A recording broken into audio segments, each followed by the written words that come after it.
Hello बच्चों, let's see the question. The question says that if ABCD is a cyclic quadrilateral, then find the value of cos A plus cos B plus cos C plus cos D.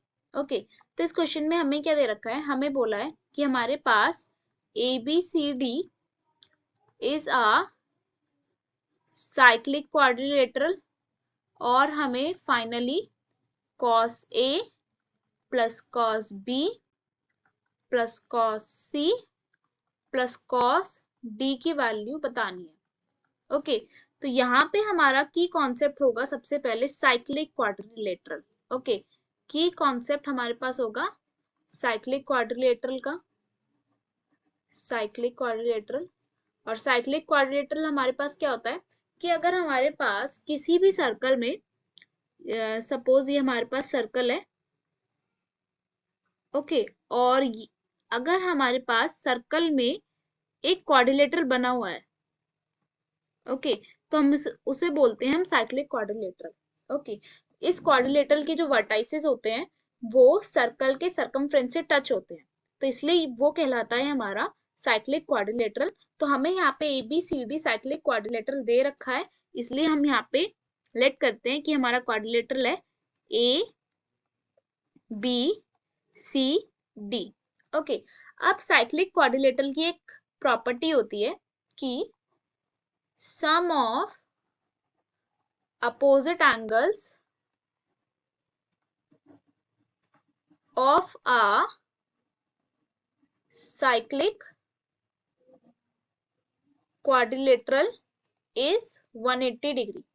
Okay, cyclic quadrilateral की ये property होती है कि उसके जो opposite angles का जो सम होता है वो हमारे पास 180 डिग्री होता है।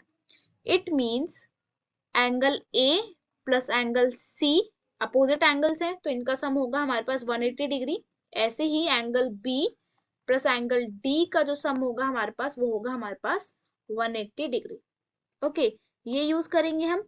और सेकेंडली हम यूज करेंगे कि cos 180 डिग्री माइनस थीटा की वैल्यू होती है हमारे पास माइनस कॉस थीटा। ये दो कॉन्सेप्ट्स यूज करके हम ये क्वेश्चन सॉल्व करेंगे। तो यहाँ पे हमें पता है कि A प्लस C की वैल्यू हमारे पास क्या है 180 डिग्री, तो हम एंगल C को क्या लिख सकते हैं 180 डिग्री माइनस A। ओके, और सिमिलरली हमारे पास एंगल B प्लस D है 180 डिग्री, तो ऐसे ही हम एंगल D को लिख सकते हैं 180 डिग्री माइनस B। ओके, और यहाँ पे ये जो हमने एंगल्स की वैल्यू निकाली है ये हम अपनी इक्वेशन में पुट कर देंगे। तो हम पुट करते हैं, तो cos A plus cos B, cos C को हम क्या लिख सकते हैं cos 180 डिग्री माइनस A, और cos D को हम लिख सकते हैं cos 180 degree minus B। Okay, अब हमें पता है cos 180 डिग्री माइनस थीटा क्या होता है हमारे पास माइनस cos थीटा, तो हम इसको लिख सकते हैं यहाँ पे एज इट इज रहेगा cos A plus cos B, और cos 180 डिग्री माइनस A को हम लिख सकते हैं माइनस cos A। ऐसे ही हम cos 180 डिग्री माइनस B को लिख सकते हैं माइनस cos B।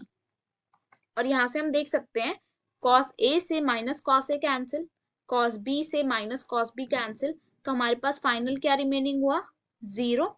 ओके, तो हमारे पास फाइनल आंसर आया cos A plus cos B plus cos C plus cos D की वैल्यू आई है हमारे पास 0।